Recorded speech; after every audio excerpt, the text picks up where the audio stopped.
World Financial Group offers entrepreneurs from all backgrounds the opportunity to start their own business on a level playing field. Dr. Yana Woodhouse, receiving the WCM Wall Street Pioneer Award by the United Black Wall Street of America, Inc., is one of those entrepreneurs. I see WFG and TFA as a place where African Americans with an entrepreneurial mindset can flourish. And the bonus, we help families and serve the communities across the country. To learn more about us, go to worldfinancialgroup.com. We are the sons and daughters of the soul. We are resilient and forever forward-thinking. We ask for nothing else than the opportunity to live and to create the lives that we were meant to live. We want nothing but an equal chance at options and possibilities. The same possibilities and options to live out our potential as our fellow man. We want to be heard, understood, and expressive in our reality. We are the future.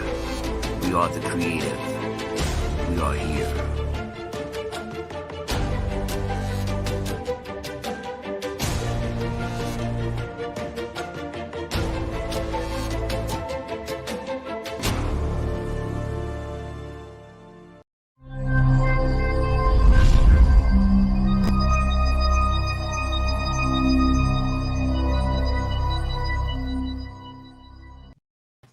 What's going on, people? Here we are. This is Matt McCoy. We are live once again. Today is Tuesday, and it is 8 o'clock, and it is time for Love Diaries.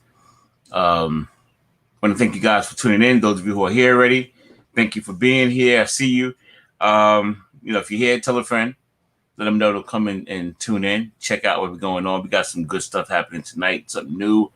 I'm a little tired, you probably can tell. It's been a long since I got back from Tulsa.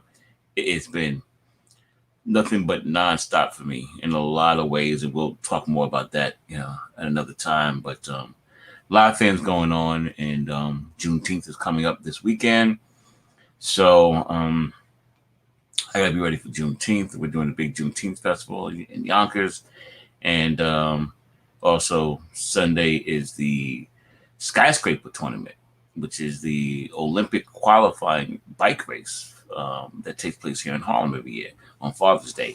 So, we'll talk about that later on also. But let me jump into this right now. This is Love Diaries. This is where we talk about love and relationships and, how to have a happy and healthy relationship. Today, I had a special guest with me. Usually I'm here, my man, Blakwordz. He is on vacation, and he is in parts unknown, some bungalow somewhere hanging out, getting in trouble more than likely. So we'll let him be and do his thing. But I got a special guest with me today. This is one of my favorite people in the world. I'm going to bring her on right now so I don't hold up any more time. This is one of my favorite people, the one, the only, the lovely Miss Toya J. She is here. What's going on, Toya? Hi, good evening. I hear you said that you're exhausted. Yeah, I hope I have enough energy. No, trust me, you always do. Transfer that energy into you so that we can have a lively discussion. Oh, you gotta worry about that. Just every day, just thinking about you gives me energy. So don't worry about it. Thank you for being here today. It's always good when I can have you on because you're one of my most favorite people. And outside that, and outside of you just being really beautiful and sexy and all that other stuff, you're also very smart. And I liked it. I love smart women stuff. Smart women get me. You know what I'm saying? So you having all those boxes checked is an extra bonus and stuff. Check. There you go. Check. Yeah, a couple of checks for boxes unknown right now. But so we're going to talk about love and relationships. This ain't your first go around with me here. You've been on the show before. And real quick, before we talk about this show, you have your own show on Sundays. Tell us a little bit about your show on Sundays that you have. So yeah, I do have the show called Black Exchange Corner. I started it last year. It was July 26th. Mm-hmm. I thought it was much needed at the time because when I really think about our Black and Brown communities, there is not enough support with each other, right? Mhm. And I think we take each other for granted. There is so much Black excellence, so Mhm. much entrepreneurial skills, and we're not getting highlighted because, one of the biggest setbacks for Black folks, for some Black folks, it's having that monetary compensation and that individual that's going to actually invest. So for the most part, you're finding individuals out of a dark moment or out of their experiences decided that they want to launch a business or they want to tap into their creative skills, but they're not getting the recognition and the support that they needed.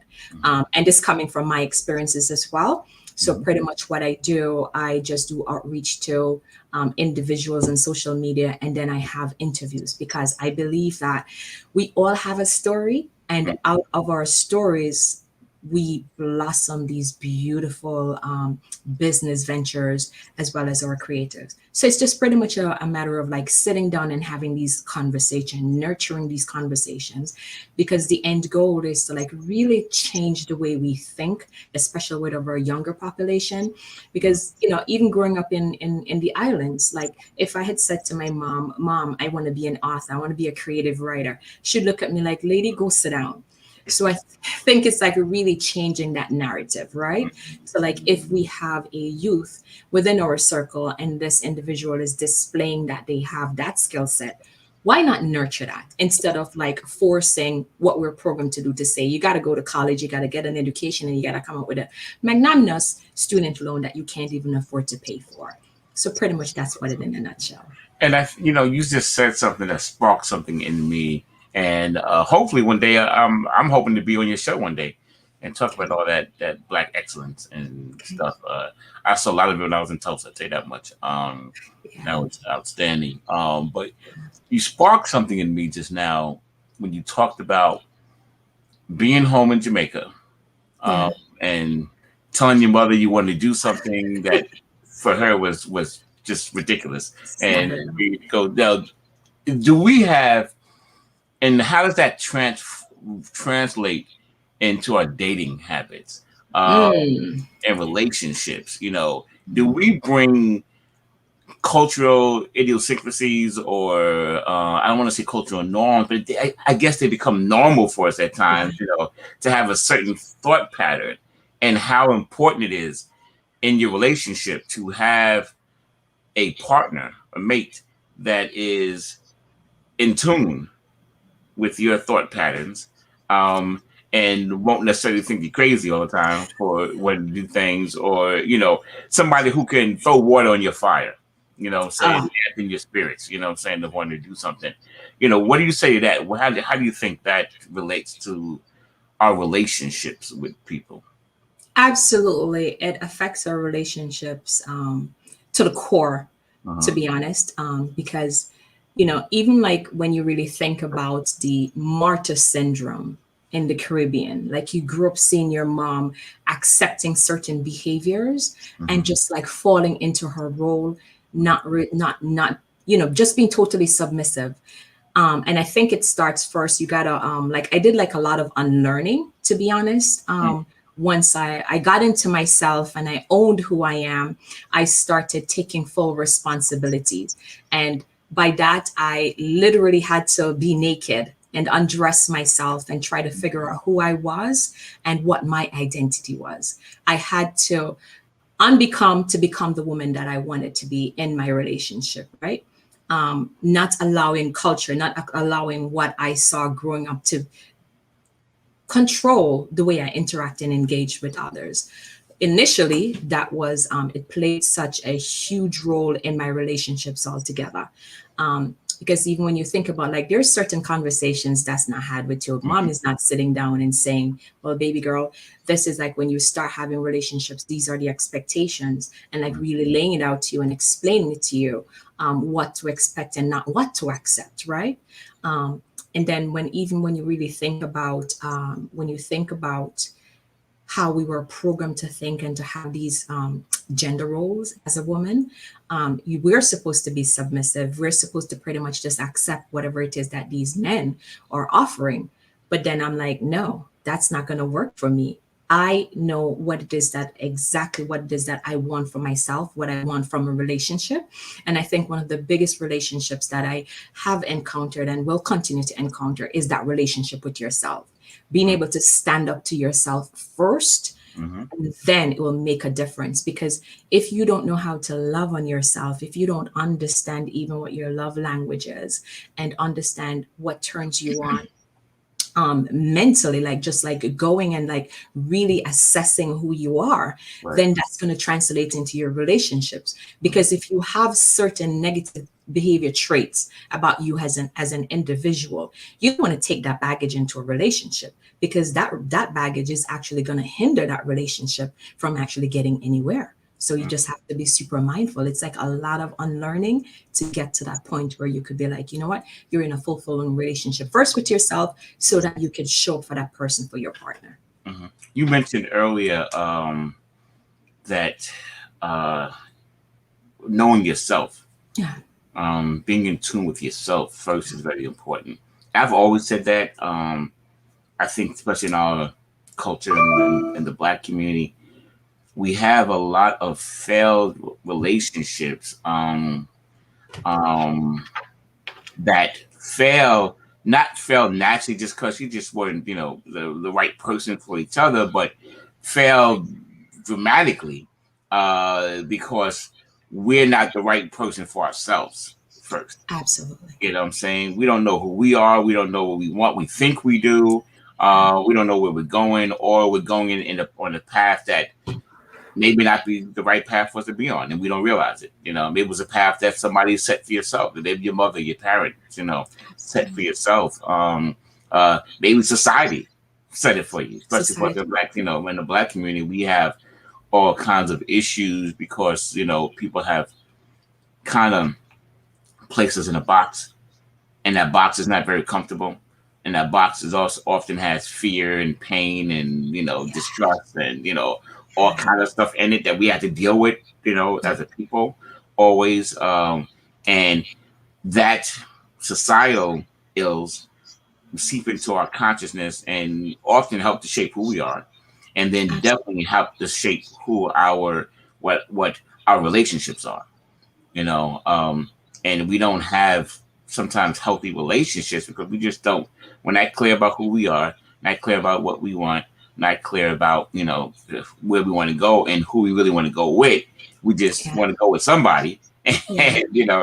And it's especially for men, we're always trying to find a woman that fit into our world, what Yeah. I'm saying. So that's an interesting dynamic. I always feel that comes into what's going on, Sandy.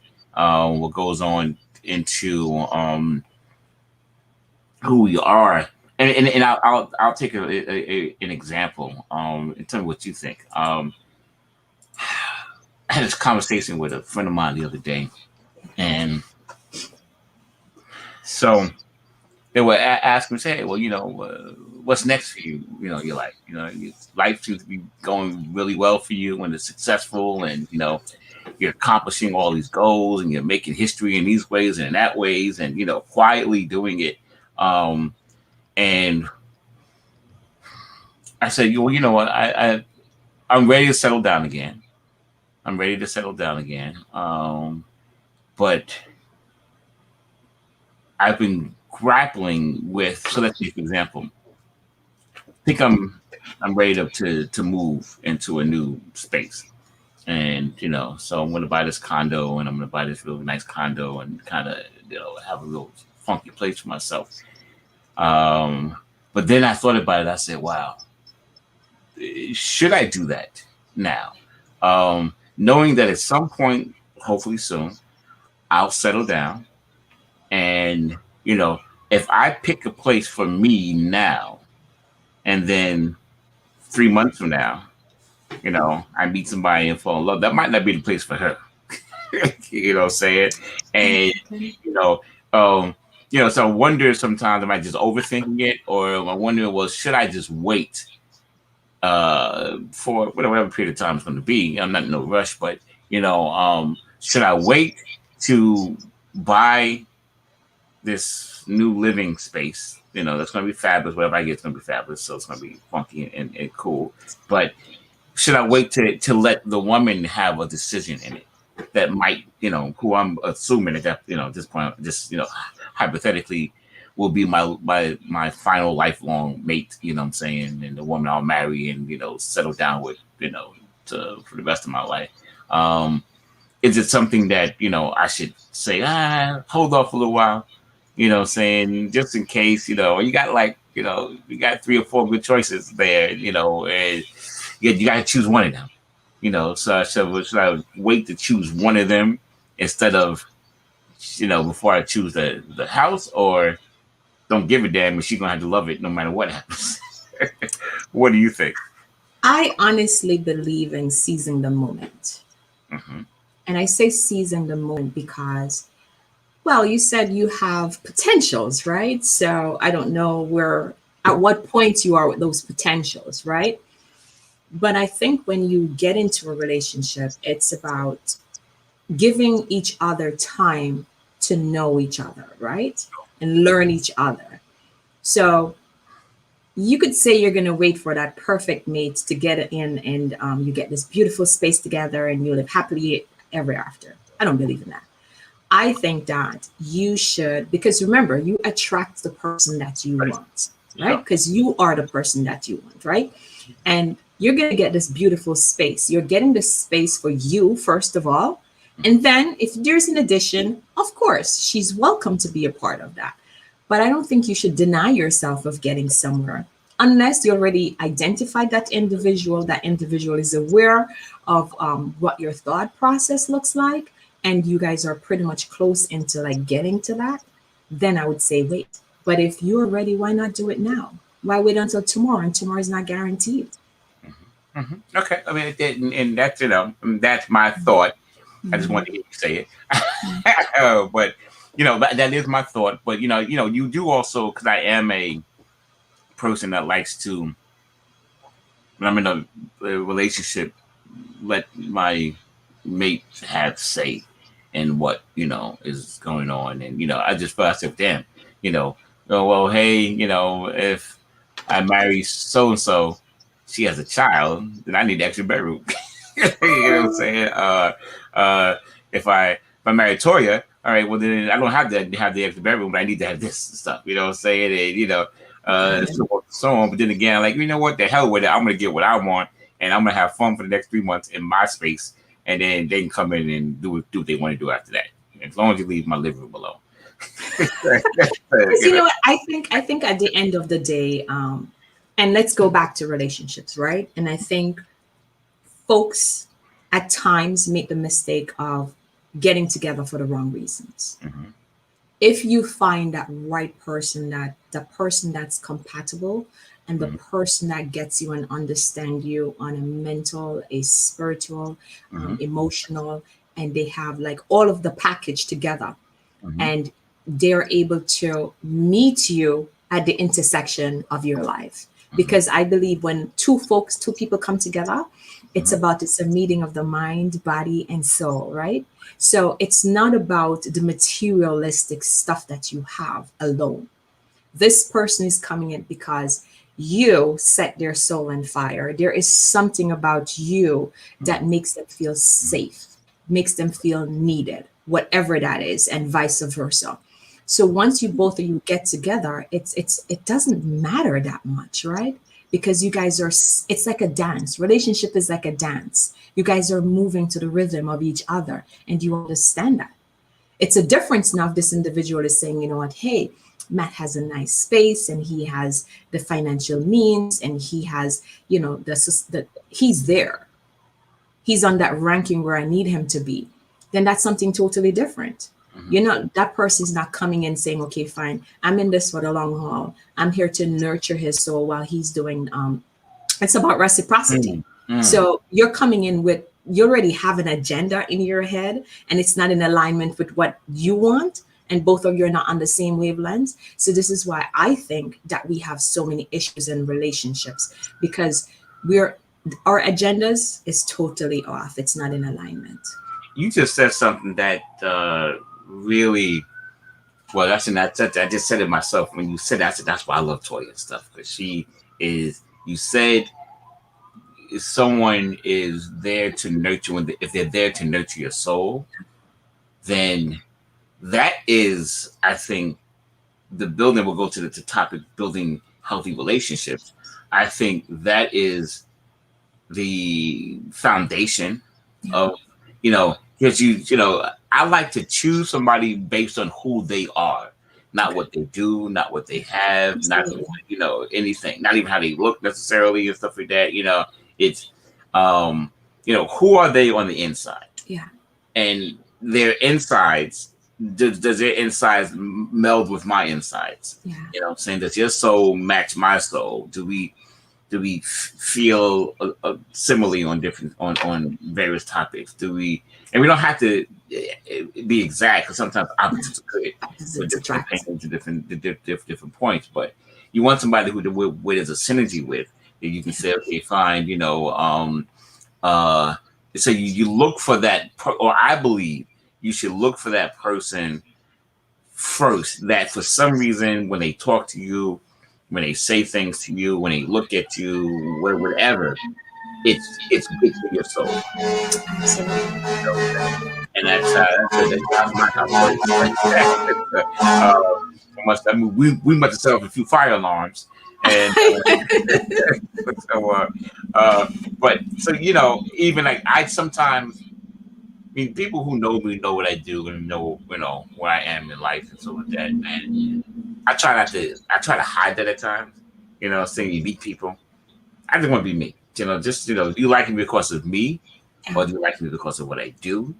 What I'm saying, or what I have, or what I potentially will have. What I'm saying. I think it's a healthier relationship starts from the soul, yeah, where that's all you know.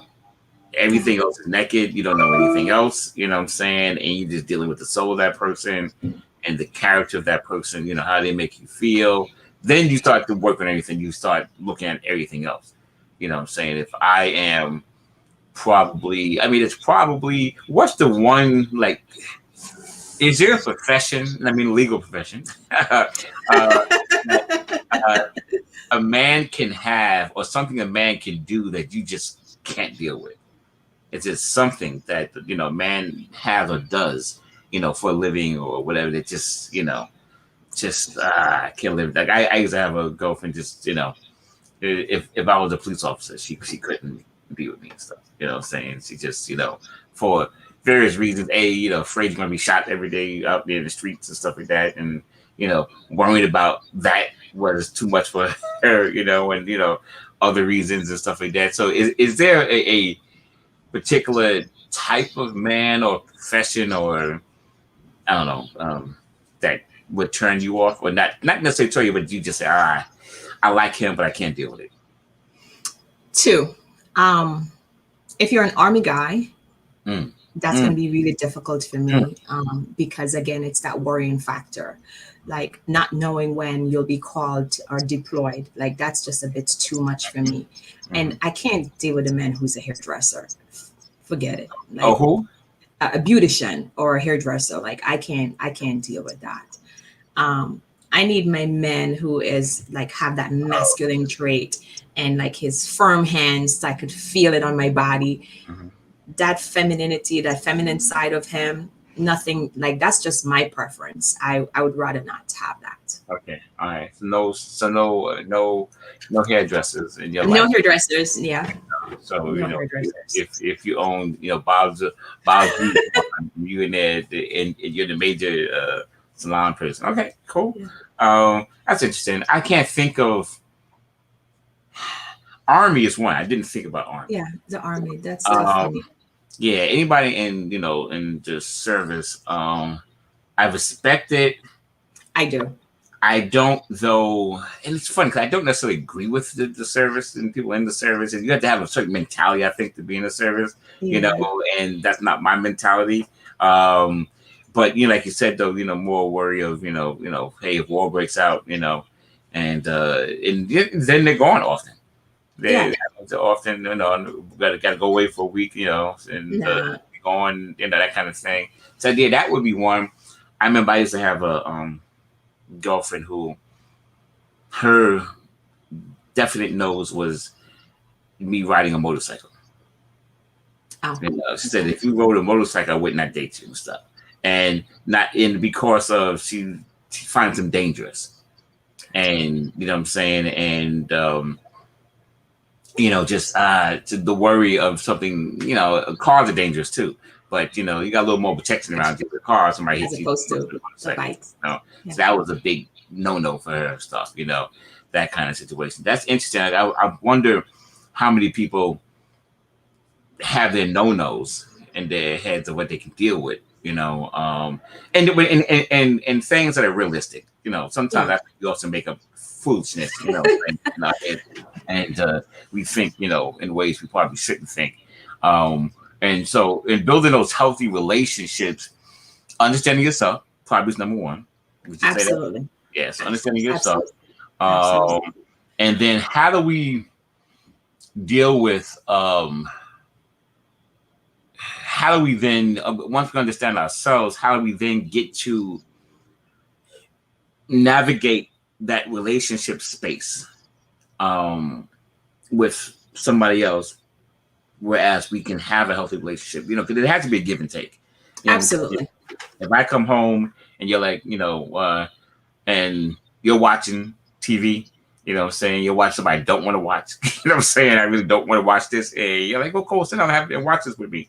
No, I don't want to watch this. Do I succumb and say, okay, babe, no problem, and sit there and just sit there and smile, and because it makes you happy, or do I say, hey, I'm going to the bedroom and I'm gonna go in there and watch this, and let me know when you're finished with that, and we'll get together and we'll watch something else together. That's a problem.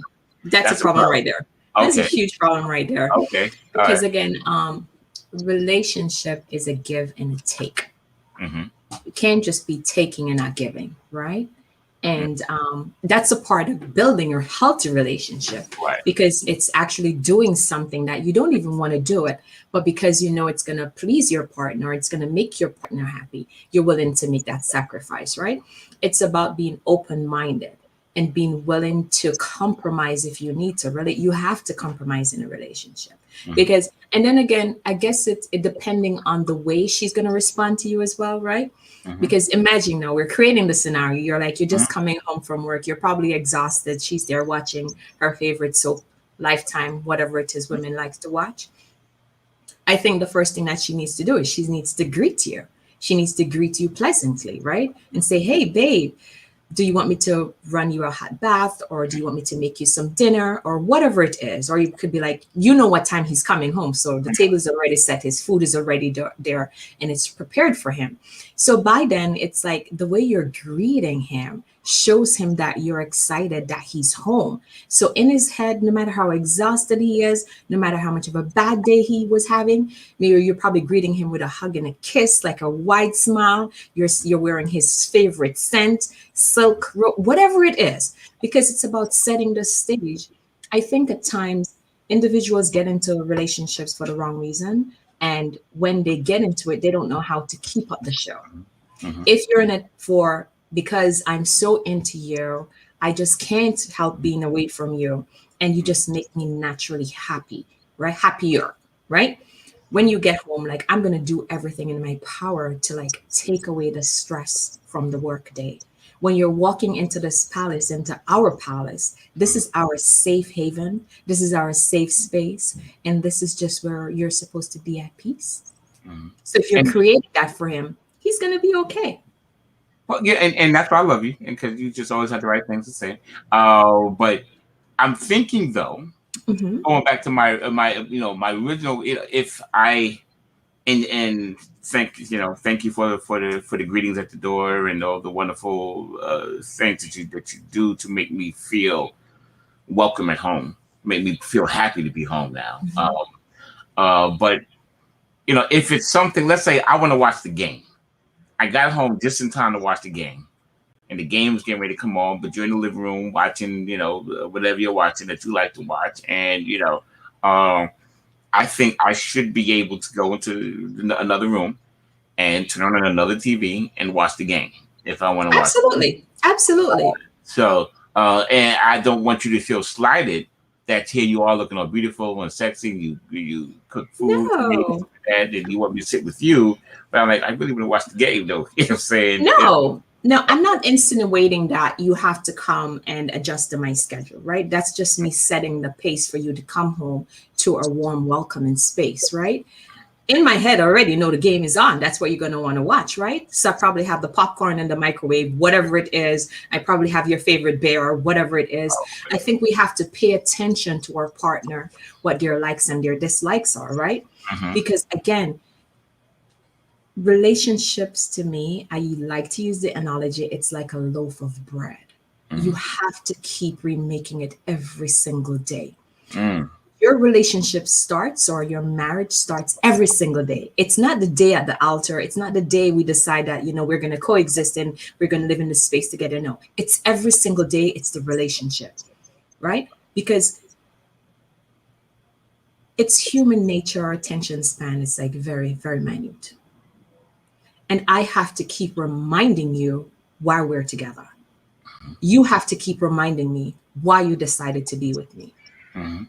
I may know, but I want to hear it. I want to Mm. feel it, Mm. depending on what my love language is. So I Mm. think it's about showing that continuous, it's about consistency, showing up for each other every single day. Not when we feel like, you know what, I need something from Matt today, so I'm going to kill him with niceness and, I'm going to deflect and be sweet. No, I think it's an ongoing thing. And I think that's something that's missing and lacking from certain relationships because we tend to forget while we're in this together and we're not reminding our partner. So when we stop doing that, it's like you're giving him permission or you're giving another woman to do that. Because Mm. remember, men, they crave this, they crave the attention. They may not say it, but they're craving that. And when it's missing, if you're not giving it to them, they're going to go outside and seek it elsewhere. So you have to make a decision what it is you want, and vice versa. When you have your woman, you got to understand what sets her afire, what sets her ablaze, what's sensational to her,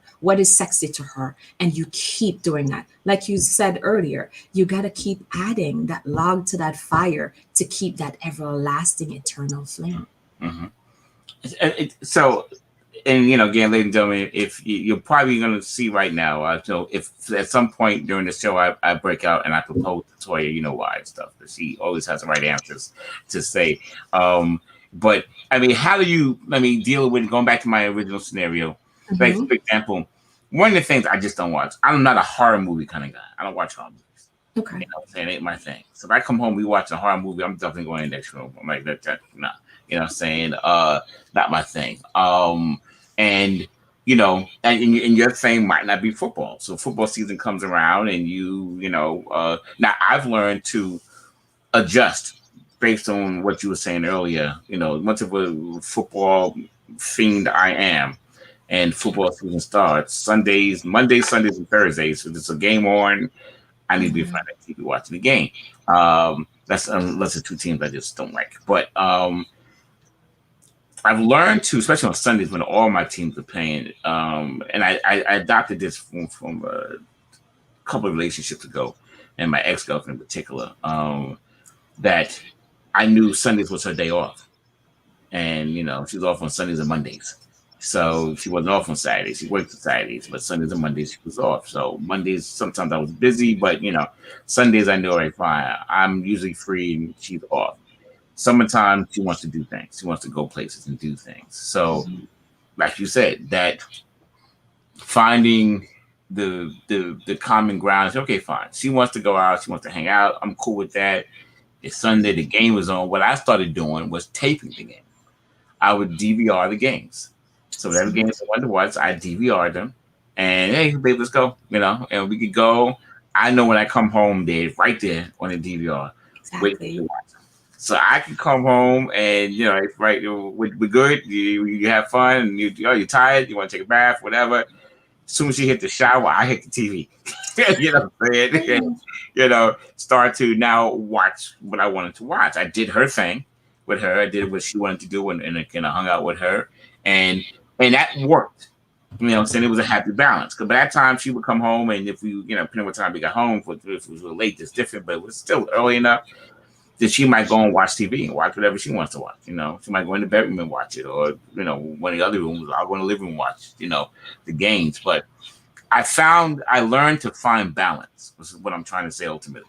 I learned to find balance, whereas I could still be me and like what I like, and still be attentive to you and give you the opportunity to enjoy what you want to do when you want to enjoy it with me. You know what I'm saying? Absolutely. There are times you don't want to enjoy things with me. You want to go do your own thing with your friends, or where I'm not included. You just want to have a me day, and saying I'm not included. And okay, fine. Saying that's cool. But when there's a normal time period that you spend with me, hey, we spend every Saturday together, we spend every Sunday together, whatever it is, and this is where we do something, cool. I adjust. Absolutely. You have to. And, I think I should have made it clear that when you get into a relationship, you're not losing your individual identity by no means. Because when you start doing that, you're going to have a problem in your relationship. You have to allow each other to coexist in the space and to respect.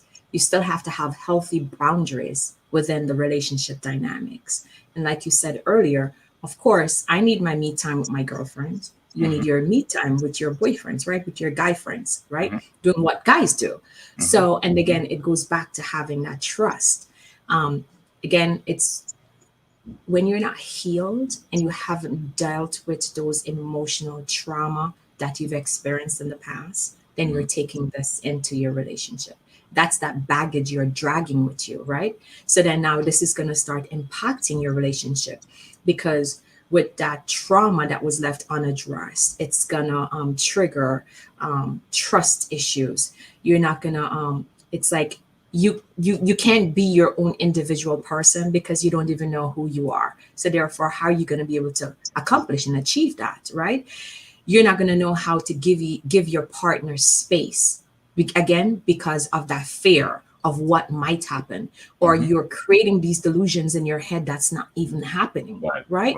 So again, it's going back, like you said, it's about having that well-rounded balance, like really understanding who you are as an individual, understanding your role, and having clear boundaries in your relationship. I think that will set you up for a phenomenal life together, when both of you have that understanding and you're completing each other's sentences. I think that's just amazing. And if we strive at that, we could achieve that.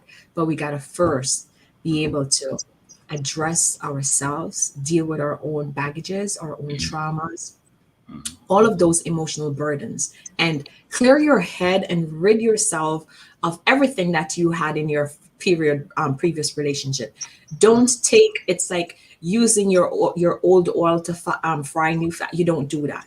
You got to leave it alone. Leave it where you address it. You have time to heal from that, and then you're stepping to your new relationship as a new individual. The mistakes that you made in your previous relationship, you're not going to take it out. So pretty much what you're doing, you're taking what worked best for you in this relationship. And then when you're getting into that relationship, you're having that open, honest conversation with your partner about what it is that you want this relationship to look like.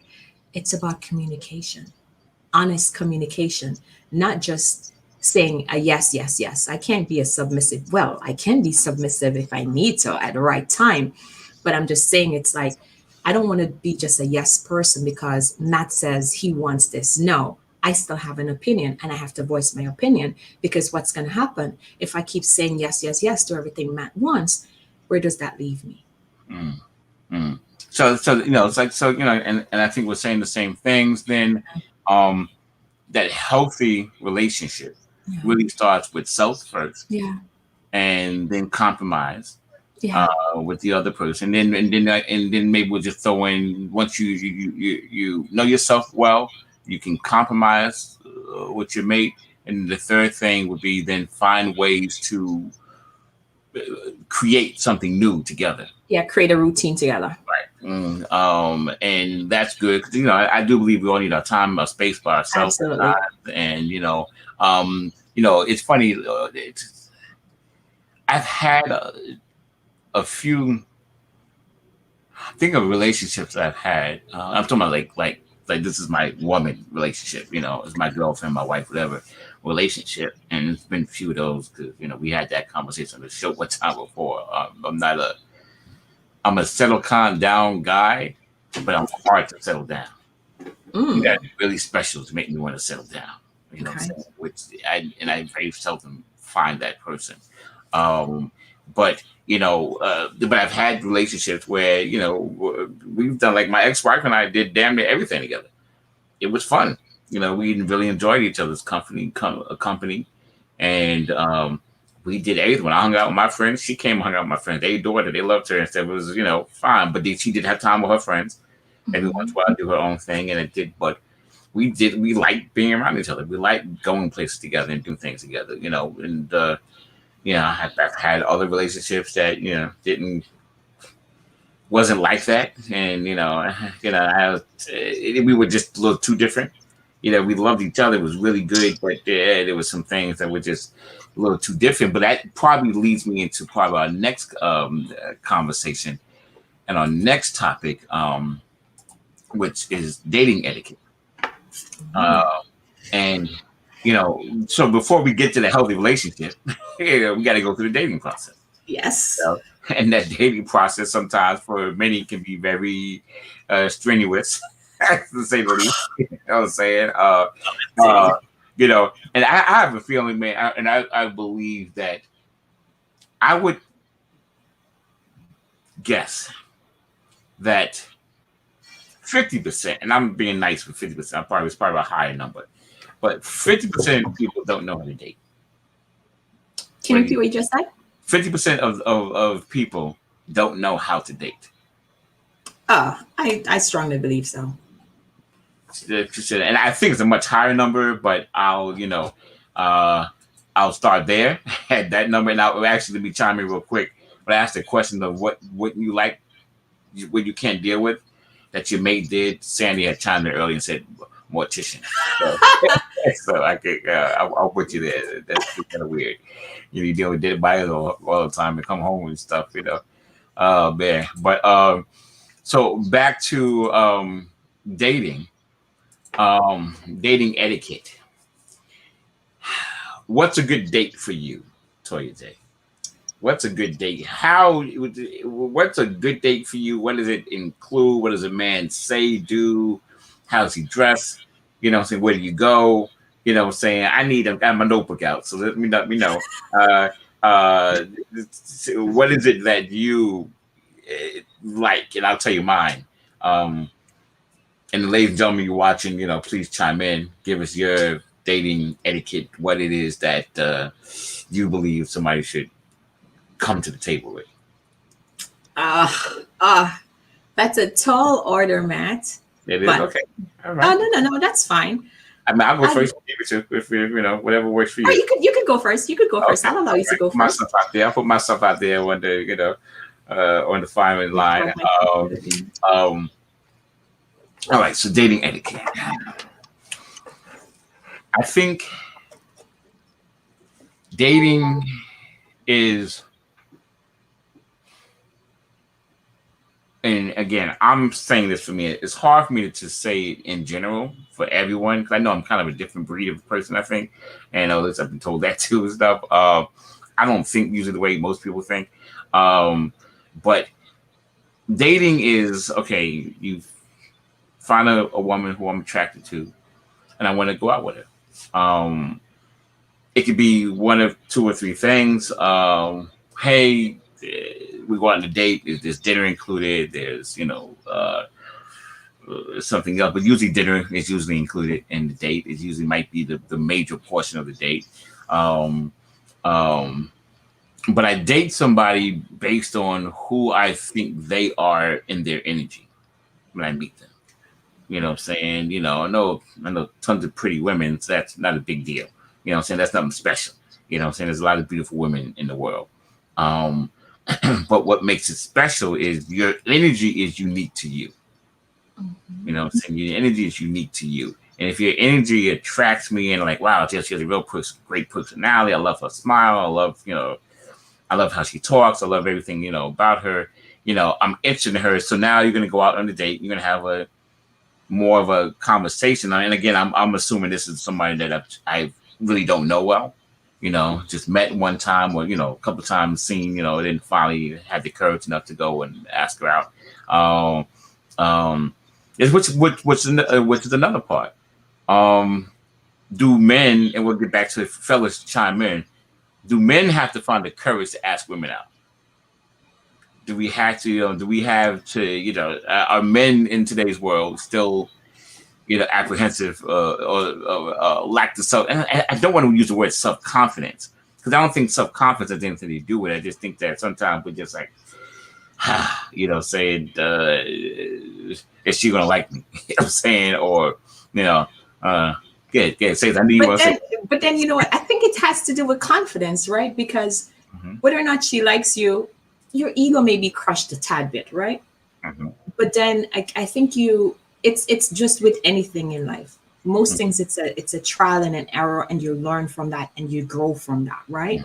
So I think if you're really into this person, why not ask her out? Just ask. It's a yes or a no, and get over it. Don't dwell into it too much, right? Because I think when you overthink it, that's where the issue comes in. And then also, I think you should be realistic about who you're asking out for a date. Because when you think about societal standards and one's socioeconomic standards and just an individual, when you think about energy, like you said, right? If this person is giving you not giving off the right vibes, the right energy, and you're not really feeling this person, why ask this person out? Stop setting yourself up for failure. Sometimes we already know, but we just like go beyond ourselves and we take things for granted sometimes. And then we literally set ourselves up for failure. So I think it's about just like having the confidence. She's either going to say yes or she's either going to say no. And then you'll stop wasting your time. You'll realize she likes you or she doesn't like you. Now, okay, just to be back up, coming off the topic a little bit, but if a man is turned down by a woman, should he not give up, or should he just give up and I guess finally win her over? So it all depends, right? Because if you have like a connection with this woman, a natural connection, and I'm talking about an emotional connection that was established, where she is giving you hints that she's into you, then I don't think you should give up. But there are warning signs that this woman can give you. And if you realize and if you pay attention, you'll just stop wasting your time because it doesn't make sense. Hey, what are those warning signs? Pardon me?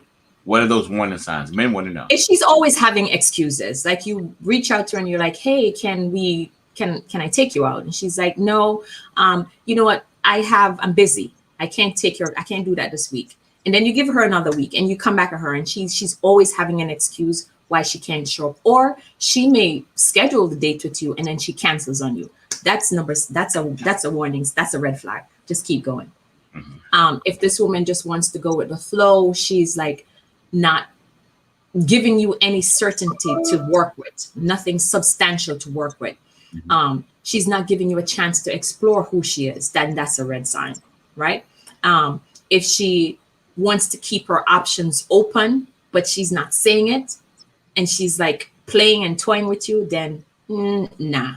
Because it's really about the person's action. Because one thing I can tell you, if someone is really into you, they're going to make the time. I don't believe in stuff where people are saying that they just are too busy.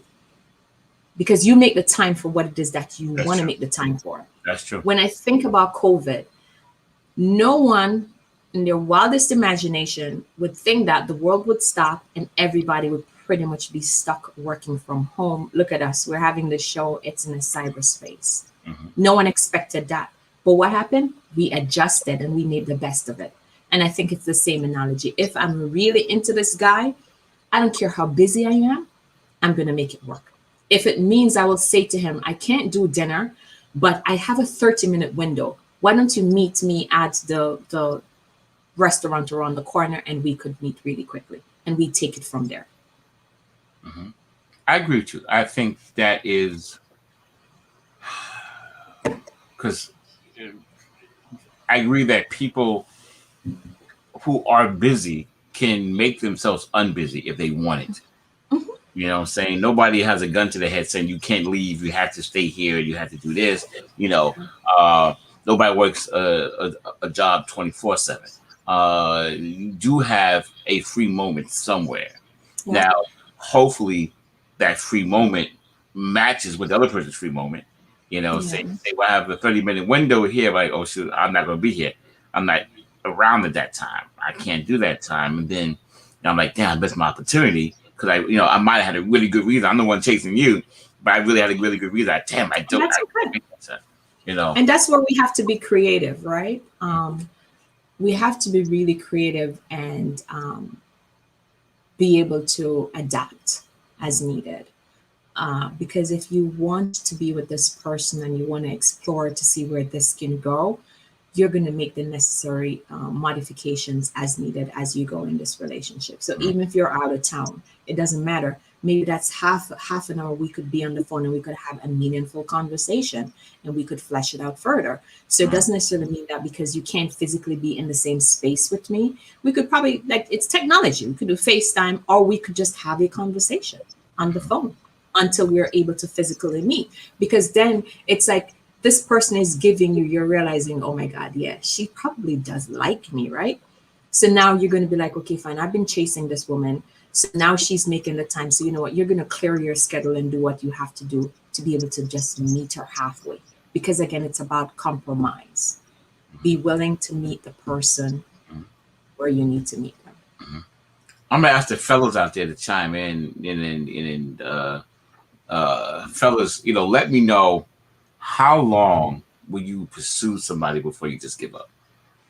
If they just not making themselves available, they like you, but they're not making themselves available or have those excuses why they can't, but they do like you. You do think they like you, but they're just not willing to go the extra mile to find time for you. When do you give up? At what moment in time do you say, you know what, this just ain't gonna work? And I'm just tired. I'm not chasing her no more. So forth and so on. I'm just curious what the men's time frame is for that. I know probably, and I'm a pretty persistent person. If I really like you, I will find ways to maneuver myself into your world and catch you off guard, in a good way, catch you. He just won't stop, what I'm saying? He's going, and I'll find that entry point, eventually. I'm a fighter, so I'm strategic in my movements and my plans and stuff like that. So, I'm like, all right, I'm gonna find a way to get to her heart and stuff. There's an open canal somewhere that's going to get me there. But then there are times you just say, you know what, she's just not that into you. You know what I'm saying? And you just say, you know what, I give up. It's just I'm beating my head against the wall for somebody who doesn't appreciate it enough, and definitely then won't appreciate me if I wasn't around. So, what do you say to that with a man that is persistent enough to show you that, hey, look, I'm really into you. I'm really not, I'm not going to give up that easily. How do you feel about that? Again, it goes back to having that honest conversation and being straight up, because you have some men, they beat around the bush without coming straight up and say, hey, I like you, I want to be in a relationship with you, or I want to explore to see where this can go. They don't tell you that, right? So if you're expecting this woman to say, okay, fine, you know what, he's sort of doing the right things, or he's just trying to work his way into because women are smart enough and they pay attention to, right? But we want you to be, for me, I'll use I statements. I want you to be just like blunt with me and say, hey, Toya, I like you. I want to take you out on a date. I want to see where this could go. Straight up. Because we may have men, like, we categorize folks in our lives, right? Because one thing I've been intentional about, it's not to assign people roles in my life without them having the right qualifications. I'll repeat that. I won't assign folks roles in my life without them having the correct qualification, because that's just going to set me up for disappointments, and I don't have the time and headspace to deal with that. So I'm this woman. I'm not aggressive. I'm like the sweetest, kindest little lamb you could think about. but I like when people are open and honest with me and tell me exactly what it is that they're thinking. I don't want you to play that mind guessing game with me. Just tell me what time of day it is. And if I'm not into you in that way, then I'll just be honest and I'll just let you know as well. Because maybe I feel comfortable having you in the friend zone and I'm okay with that, or a business partner. So I think it's just but like I said, you could see there are warning signs, and if you're paying attention and if you're not in denial, you could tell when a woman or a man is into you. Mhm. Okay. Then, ladies and gentlemen, again, you guys have been quiet tonight. I see you out there, um, and you are being quiet. I think everybody's soaking this information in, this knowledge. It's something that I think we don't have enough conversations about, and you know, men and women. I don't think we really get each other at all. Um, in the in the majority of the way, our dating habits or dating etiquette on both sides, might not be, the thing. I don't know, just for some reason, and I'm really talking about in a black community, and it's probably a lot of different reasons for it. There's sociological reasons and uh, other reasons, but often I think we just seem to be not in sync with each other, and I'm always trying to find ways to solve that problem. I want everybody to be in love. You know what I'm saying? I love love. I love being in love. I want everybody to feel love, but feel real love. You Mhm. know, not feel love that's intimidating or domineering. Not feel love that's jealous. Not Really? yeah, love that's caring and nurturing, like you said earlier. Because I think love continues to nurture. You know what I'm saying? Absolutely. A mother never stops nurturing her child, no matter how old he is or she is. You know what I'm saying? And, Absolutely. and I think we've lost the soul of love somewhere, and I don't know, how we can find it again. But by losing that soul of love, we make bad decisions. We choose the wrong person for the wrong reasons.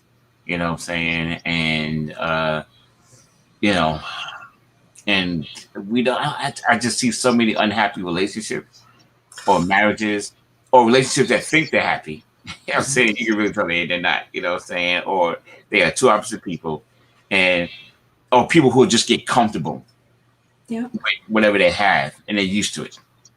Yeah. It's not what they really want, but they're used to it, and it's what I got, and it's okay. You know what I'm saying? I think for me, I haven't been on a date in like forever. Um, I think that chivalry is dead. I don't see it really happening. Some men, I don't know, the approach is not there. They're not spending the time. I feel like we're in a culture where it's about hooking up.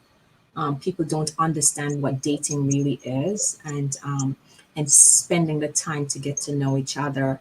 Um, Finding someone that enjoys your non-sexual company, Mm-hmm. someone that values your opinion, someone that's willing to talk to you, someone that's gonna show you dating etiquette, right? He's gonna take you out, he's gonna open up the car door, open up the door to the restaurant, pull your chair out, all of that good stuff, send you flowers. Like you're giving them, you're telling me, like I've been in situation with guys already, and I'm like, hey, I love flowers. I'm big on flowers.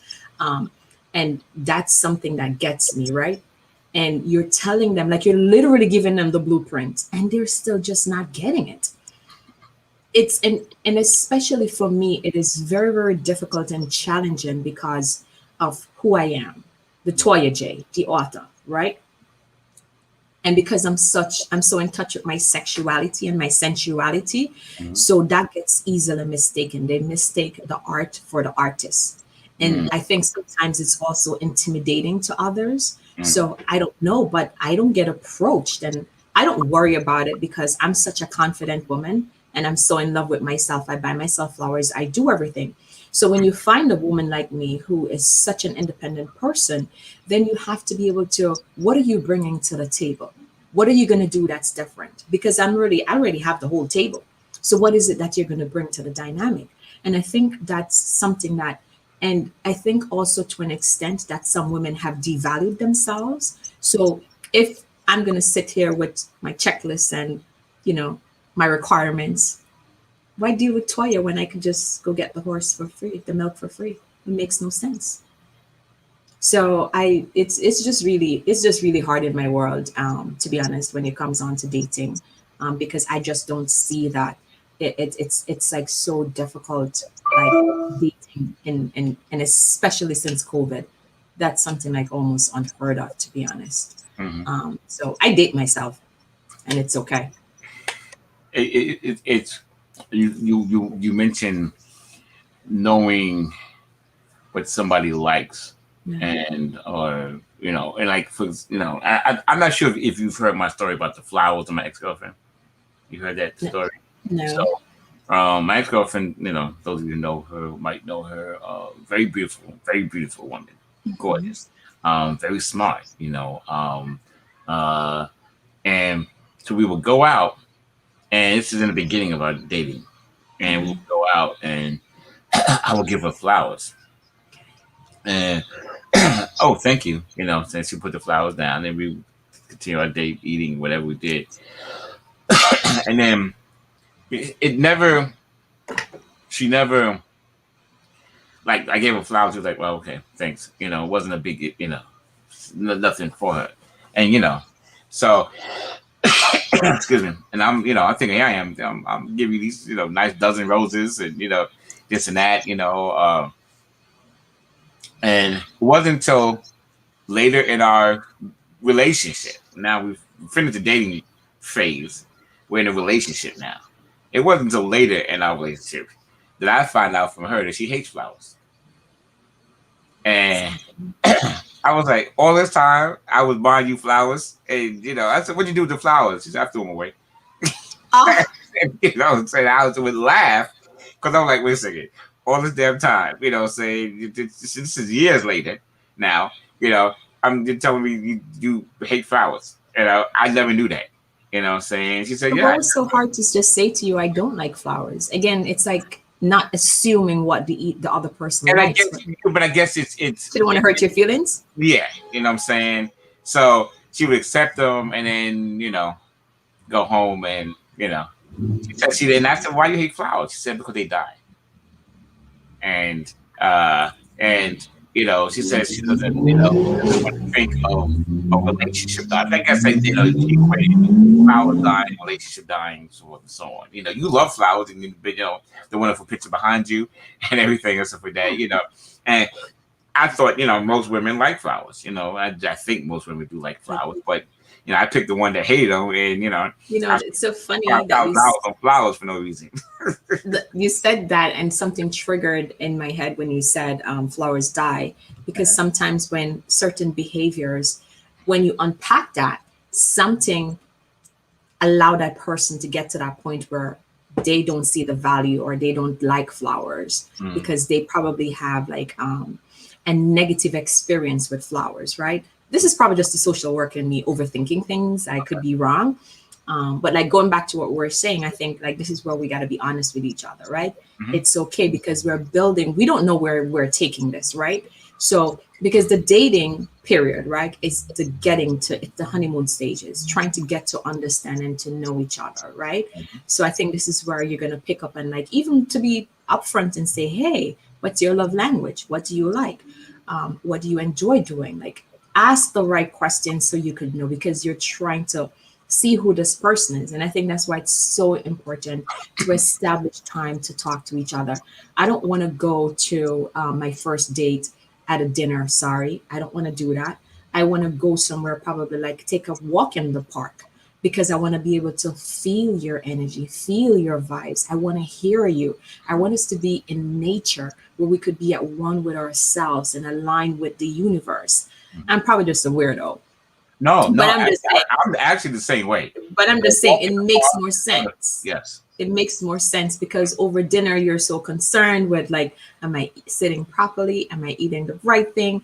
No, no, no. Let that go. Let's just go somewhere we could just get to be talk and to be naked with each other, emotionally naked with each other if we want to and if we feel safe enough. Mm-hmm.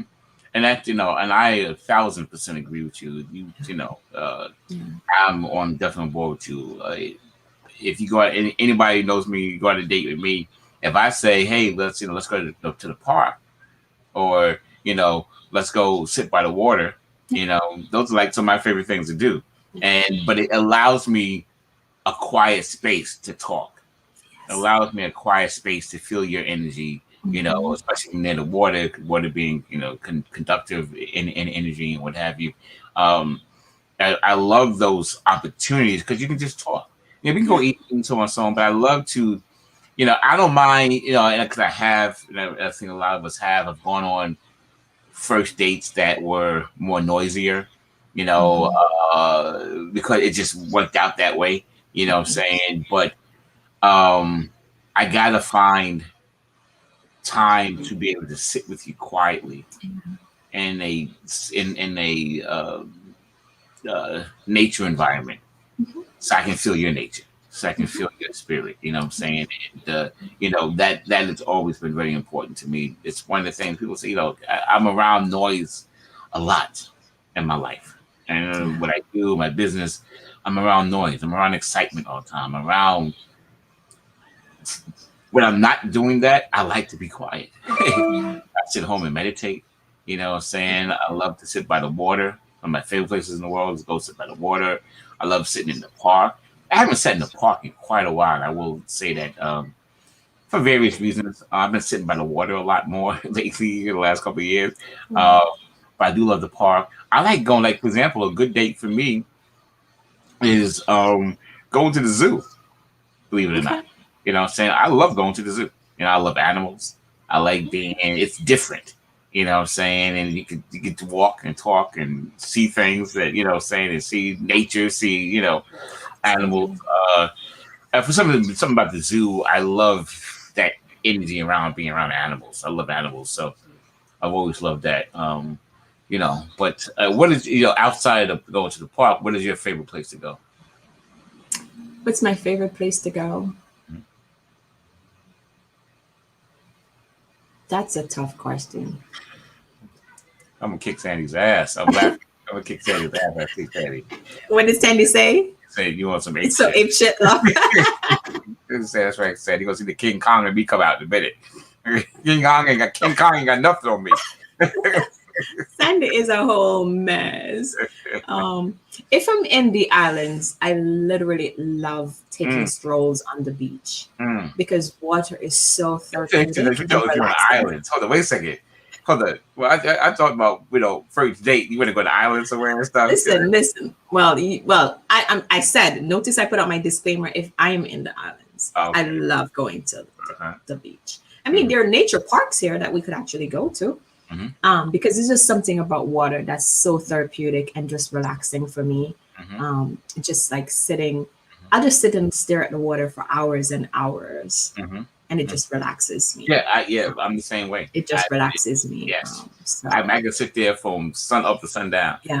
And that's one of the reasons I always tell people my favorite vacation is a cruise. Okay. I'm a cruise fiend because I love the water. I don't swim well at all, but I love the water. I love being on that boat in the middle of nowhere, especially at night. What I'm saying? There's nothing. I tell you, if you haven't done it, please just try it once in your life. Take a good cruise somewhere, but get yourself a balcony cabin. You have your own private balcony, which is what I always do, and sit naked on the ship in the middle of the ocean at midnight. It's just black. You see nothing but black. You can't even see it. It's just like you're just. It's the darkest place in the world I can think of. But yet you can feel the water. Sometimes if you're lucky and depending on where you are, oftentimes you will see shooting stars, which you very rarely see. I know I go on cruise, I usually see shooting stars. I don't see them when I'm home here in New York, but as soon as I get out there in the water, in the Caribbean, I see the shooting stars. That for me is peace. You know what I'm saying? That for me is something that you know, is so invigorating to my soul and spirit. You know what I'm saying? Because it's calming and I get to create. You know what I'm saying? Because we come from the triple darkness of our mother's womb. And inside that triple darkness of our mother's womb is comfort and peace. Peace. You know what I'm saying? That's when we're at our most peaceful time in life. It's being in your mother's womb. And that to me, under the water, you know, it creates that for you. Water, yeah, you know, you still creating that kind of environment again, you know. Got it. Oh, I love it, you know, and especially if I have a nice little drink with me and stuff, that even, you know, makes it even better by itself. That's my perfect vacation, is being on the cruise. I love cruise ships. I love, you know, and then I get to go to different islands and hang out for a while and hit the beach and so forth, so on. I had 3 cruises canceled in the last 2 years because of COVID. So my next one is next year. So, you know, and that should not be canceled. But yeah, so that, yeah, water, you know, Sandy said, you know, the beach at night, you know, perfect date. All right. So, all right, Sandy, Sandy, I'm going to take you to the beach and I'm going to push you in the water. Sandy, the firecracker. Yeah, those, I think, you know, finding the perfect date, you know, Sandy said the perfect date doesn't have to be expensive. No. It doesn't have to be extravagant. It doesn't, you know, it could just be quiet. And the perfect date is really, you know, talking to each other. Absolutely. And you know, I think it's like when someone is willing to invest in you upfront, that show the likelihood of them like continuing this. You're at a better percentage, right? If they're investing in you. And I think that's one of the issues that we're having in today's society, that folks are no longer that patient. You know, patience is something I think of the past. Right. We're not taking the time to know each other organically, talking to each other, listening to each other with intentionality. Because sometimes someone on a date, they may say more without actually speaking. But you got to be able to pay attention to their body language, right? The nonverbal language. It's like so important. So I think, and again, it's like, you know, why do you want to date me? I think that's like a big question somebody should ask themselves. Why do I want to date this individual? And then once you understand your why, then it's going to help you to be strategic about your next move with your interaction with that person, and that person can actually feel it. Because I do think that love exists. I love love. It exists. But I think we have to, again, it goes back to what we said initially. It's about first understanding who you are and loving yourself. Once you have that basic foundation, then you could weed out all of the individuals that's literally just wasting your time. Because like I said, a woman can smell BS a mile away. A woman, for me, I believe some women, I'll use I statements. I'm not going to say for women, but I think that I will know if I'm going to sleep with you the moment I meet you. You know what? Every woman I know says that. I think it's the truth. And it has to be, because you're like the 100th woman I know. But wait, what does it say about me? Wait a second. So there is, but you know, women have always said that. Yeah. And you know, the best relationship I've ever had, and they've always became my girlfriend. They only have a few times, so you know, is because when a woman walks into a room, or wherever I am, they walk into that space and they look at me and I look at them, and then we just start talking, and we smile and we start talking like we know each other already, and we just have the energy that we feel is unique. You know what I'm saying? And you know, and I've only had that happen, you know, 4 times in my life that I can think of, and you know, but every one of those were girlfriends. You know, those were my girlfriends that wound up being my, you know, girlfriends, if I can use that term. Yeah, at some point, like use the term girlfriend to me just seems wrong. You know what I'm saying? So and I don't know why. But I think I'm just too grown to be saying using the term girlfriend. But that moment of, hey, the synergy that we have is already there. Like, kindred spirits meeting each other again. Yeah. What I'm saying, soulmates meeting each other again. What I'm saying, and that's to me is a good thing. And then and I'll clarify that as well, because I like to give clarification. Not because I know I'm going to sleep with you doesn't mean I'm going to sleep with you.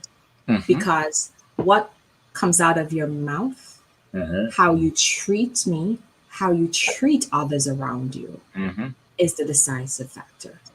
So, but it's natural because we are carnal beings. It's human nature. It's about the physical. Before I know who you are, it's the physical that I'm going to be attracted to. It's something about you physically. So I already know that. But then again, it's like I said, it's like, just honestly, I think it's really simple. It's just like having conversation, honest conversation, showing up as yourself, not as your representative. Right.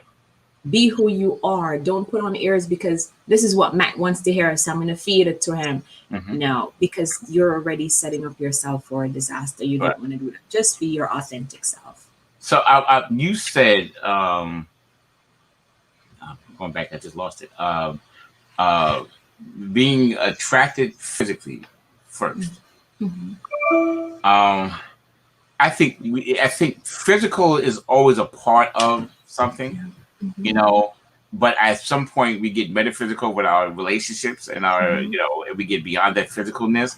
And for me, it's always been the attraction. Usually more is the energy of the person. Absolutely. That attracts me. Because like you could be sitting behind me and I could feel an energy behind me. Oh, I need to turn around. I need to see who this is behind me. I've been in those situations. I've been in situations where, the woman wasn't my type, let's say. I wasn't necessarily attracted to her physically as my type. But, her energy was so outstanding, I couldn't stay away from her. I'm saying? I'm like, yo, we got to hook up. We got, I'm saying? We got to get together. We got to, do, and have some of my best relationships that way also. Because the energy of the person fed my soul. Absolutely. And it was my job to try to feed her soul too. What I'm saying? It has to be absolutely. Absolutely. So, and that's why I said, yes, physically you'll know if you'll sleep with this person, but then it goes on a deeper level. Once you get that deeper connection or not get that connection, that's going to decide whether or not, it's not worth it. But is it the physical that's saying that you'll sleep with that person, or is it the spiritual that's saying? So for me, physically, I could tell because your type that you're looking for as a woman. Like as a woman, I know what my body type is, right? Because again, it goes back to like whatever it is that you feed into your body, like taking care of your body. It's like the overall self that works for me. So if you're out of shape, like forget it, go sit down somewhere, because that means that you don't value your vessel. Because if you value your vessel, you're going to take care of your vessel. It's just like having a car. When you buy a car, you're going to take it to service it every 3 months or whenever they say, right? Because if not, eventually the car is going to stop. So why would I want to put myself with someone who doesn't like really appreciates that and recognize and acknowledge that side of it, right? So, yeah. Okay, that's deep. That's what I always tell people. What we put into our bodies just says a lot about ourselves in a lot of ways.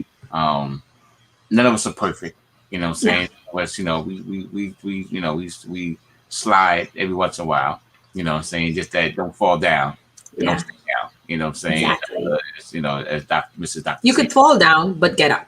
Don't stay down. Yeah, what I'm saying. It's so that's interesting because again, that women have said that so many times. I've heard that said so many times. I knew I was going to have sex with you. I'll say the clean way that you said it. I don't want to show you stuff. Matt, let's go there. Let's go there. Let's go where, Matt. I can have a very vulgar mouth at times. You know what I'm saying? We all can. Me. It's just me. I just, you know what I'm Yeah. saying? And, you know, I can cook like a sailor all day long. You know what I'm saying? And it's no big deal with me. Uh, and I remember one of my ex-girlfriends, hilarious. Um, she and I were together for quite a while too. And um, when she tells, like, you know, my sister Yana and others and stuff, who says, yeah, you know, when I first met, he was just so wonderful. He didn't curse. I never heard him curse. It was something, I don't know why I think I wasn't cursing. Well, you know, I was first around her, and then out of the blue, somewhere maybe months later, you know, saying after she was already hooked, saying whatever, then it just started coming out. And she was like, "Where did this come from?" You know, saying, and you know, I always find that funny. 'Cause I'm like, I don't know how that slipped you and stuff. You know, saying, because you know, everybody knows I'm gonna have a few curse words every once in a while. Just for the fun. I just think they're funny, and it just, you know, it's not, you know, it's not a big deal to me. But does that bother you when you know, what is it that people say? Are there certain things that people say that, you know, bother you? Like, I can't say people who can't say shit correctly. You know what I'm saying? Who can't say words correctly. Trying to use words they can't say correctly. Oh, that is such a turn off. That is such a turn off. And that's why I said earlier, just be yourself. Yeah. I don't want you to put on a show for me, Right. because eventually you're not going to be able to maintain that show. So don't show up as your representative. Just come as you are, and put that damn phone away. Put that phone away, because it's a sign of respect. We're together in this space. So it's about you and it's about I. Put your phone away. If there's an emergency, that person can call 911. It's not that serious. For the hour that we're together, I think we need to, like, you know, be respectful enough to honor each other. I know in this this age of technology where everybody got to have their phones out, they got to take a picture of the food first and all that stuff just to post on social media. Stop it. It's not that serious, right? Like, let's just focus on each other. And then again, like I said, it all depends on why you're dating me or why you think you should be dating me. It's All different from the reality of the situation, right? Yeah, that's true. That it could be. Yeah, it could be. Yeah. So I mean, I don't. And I appreciate your candor and your conversation. And I think this is the kind of conversations we should have more often. In groups, kind of conversations women should have with women, the men should have with men. You know, I do believe that there's a lot of, you know, men. It's, you know, and you know, I love my brother, but sometimes I think we get this macho male thing, and you know, forget the ego. yeah. But then you know what? Like, I can stand here. This is the older self. This is the matured self.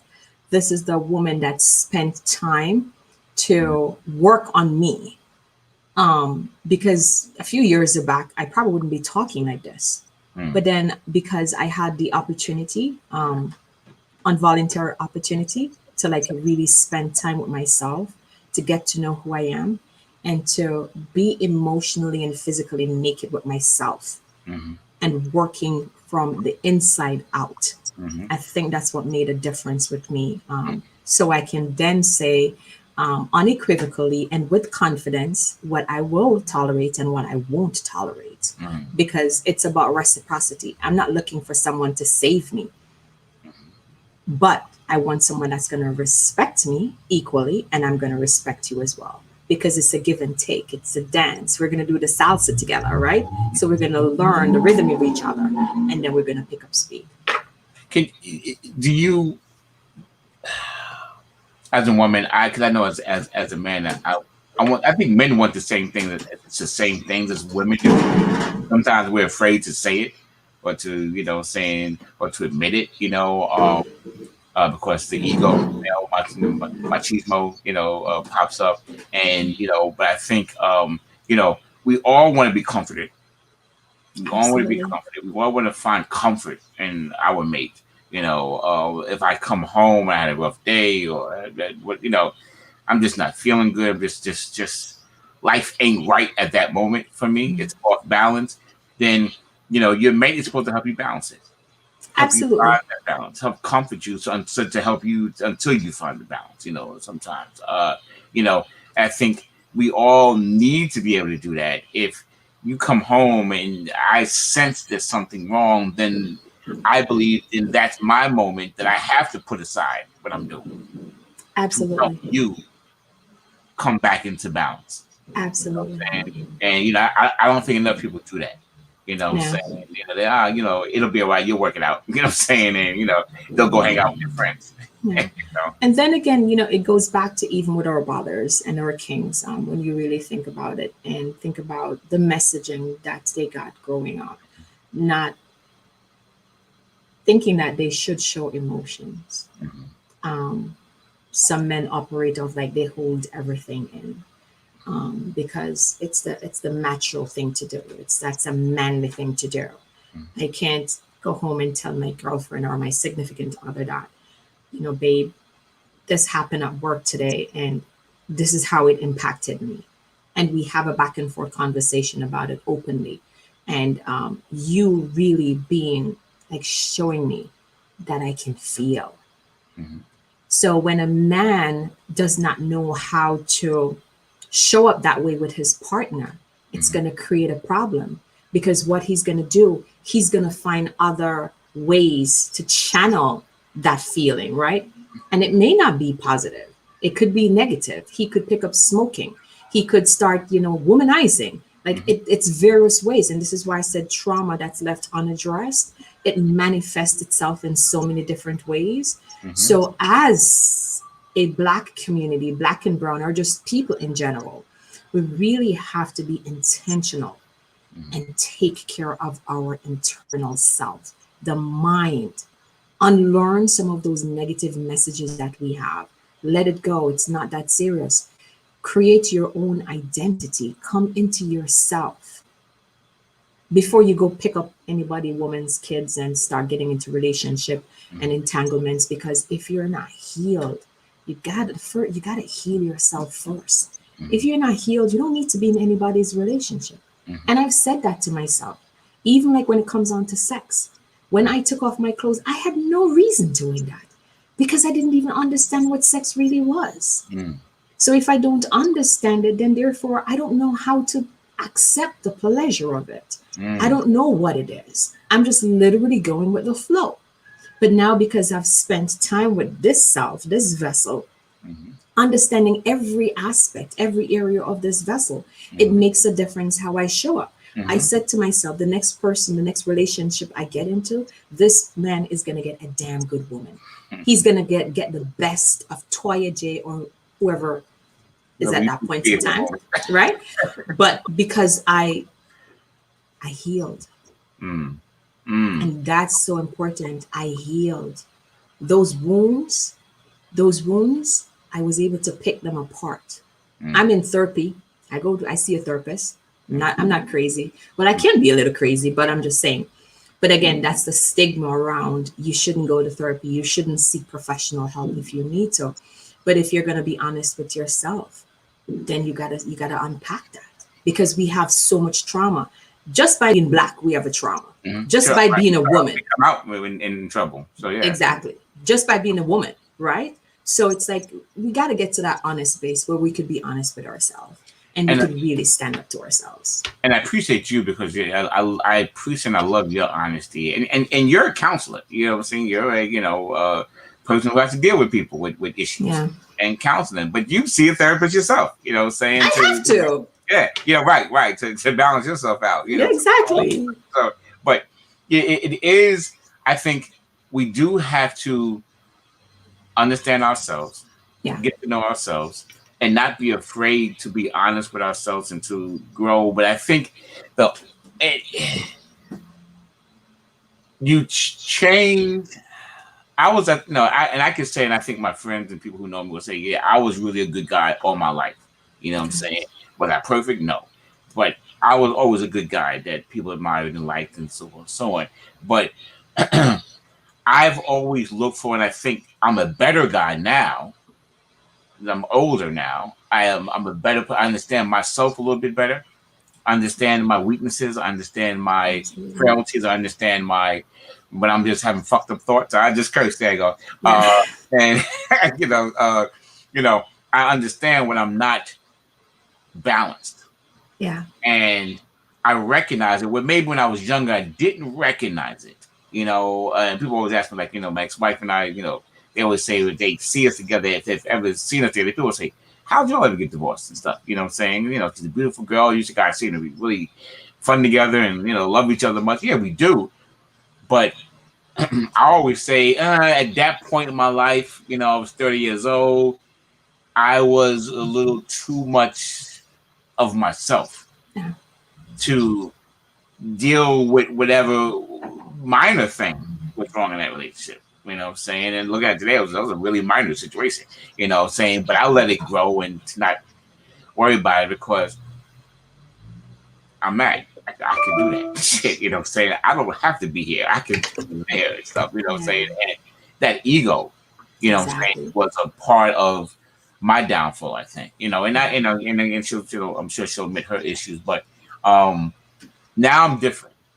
Now I can deal with certain minor situations different. You know what I'm saying? And not be offended by it or not feel less than. You know what I'm saying? To admit, okay, yeah, I was wrong, or okay, I understand what you're saying. I see that. Now I'm a lot more understanding of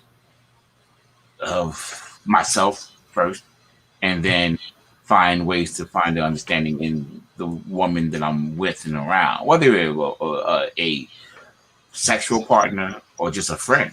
Because even our relationships even go that way with friends. You know what I'm saying? We just have friends that we have a relationship with. You know what I'm saying? And we have to be able to nurture those things also. But you can't nurture any relationship in your life if you've never nurtured yourself. Yeah. Starts with self. Self-love is so important. So your show, once again, is Sundays at 5:00, correct? Yeah. Mm-hmm. And so, ladies and gentlemen, and the name of your show is? It's the Black Exchange Corner.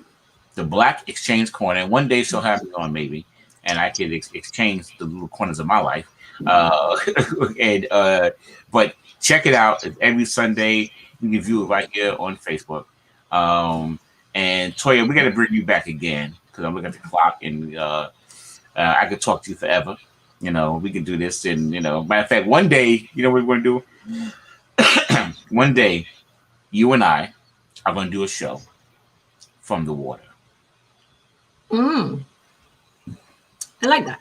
We'll be on the water or near the water. Either I like or, that. when we do it, and that way we can have the water energy, and and we could talk to people from a different space and different time. So we'll plan that some kind of way to do that. We'll do a special show, and we'll do it from the water, and we'll invite people into our world, I really want to get people to invite me into their world. I like hearing about people, what they're doing. I love people's success. I love their triumph. And I was in Black Wall Street. I was really invigorated. I was like, wow, this is really cool. People in there who were successful in their lives and people who were, doing stuff, and the energy of that street, just walking. I meant to walk barefooted on the street.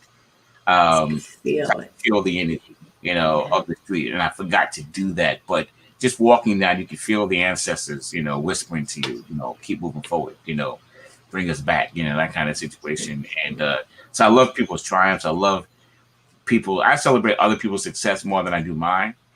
People always come to me, aren't you excited? Oh, wow, you did this. And it's like, I'm like, it's no big deal for me.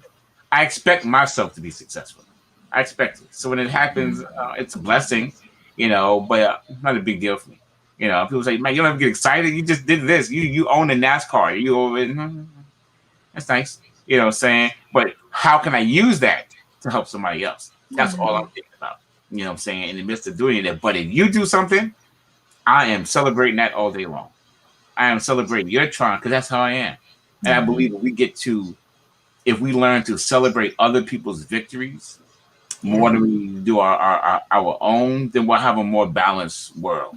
You know what I'm saying? Absolutely. And, we can celebrate somebody else. I love seeing people do well. I love seeing my sister getting those awards. And that brought tears in my eyes and stuff. To see her up there getting her awards was cool. I was like, yes, you know what I'm saying? She's finally getting her recognition in life and, all her hard work. I can care less. if it's me, say I appreciate people who want to, celebrate me or award me for something, but it's not a big deal. Thank you and good night. I'm gonna keep being me and keep on moving forward. So, Toya, yeah, we're gonna get together, have our water show, and we'll do some. Matter of fact, I know exactly where we're gonna do film. We'll talk. I know exactly how we're gonna do it and where we'll do it. It's gonna be real cool. So, ladies and gentlemen, I appreciate you guys for for being here. First of all, chiming in. I'm seeing who's here. I see you guys. You guys are quiet tonight. This has been a really quiet night. This is not. I'm not used to this. I hope we didn't bore them too much. No, I'm not. Either they're soaking it all in, or whatever. But I'm not used to the quietness of the group. But we'll do this again. Blakwordz, brother, miss you. We'll see you when you come back in next week, I believe. Hope you're having fun if you're watching. Toya, I will tune into your show on Sunday, and we will have you back. I will see you real soon, and we will energize the world. So, ladies and gentlemen, you got something to say? You got something you want to say? Your last word? No, the last word that I want to say is just know your worth. Continue to place that value on yourself, whether it's the man or the woman. It doesn't matter. Keep your crown on your head. There you go. Don't never settle. There you go. All right, there you go. We're going to end it right there, ladies and gentlemen. We are out. Thank you guys for watching. This has been Love Diaries with my special guest and co-host, Miss Toya J, hanging out. And we are out, guys. Enjoy the rest of your night. Enjoy the rest of your week. Love you, love you, love you. Peace. We are the sons and daughters of the soul. We are resilient and forever forward thinking. We ask for nothing else than the opportunity to live and to create the lives that we were meant to live. We want nothing but an equal chance at options and possibilities. The same possibilities and options to live out our potential as our fellow man. We want to be heard, understood, and expressive in our reality. We are the future. We are the creative. We are here.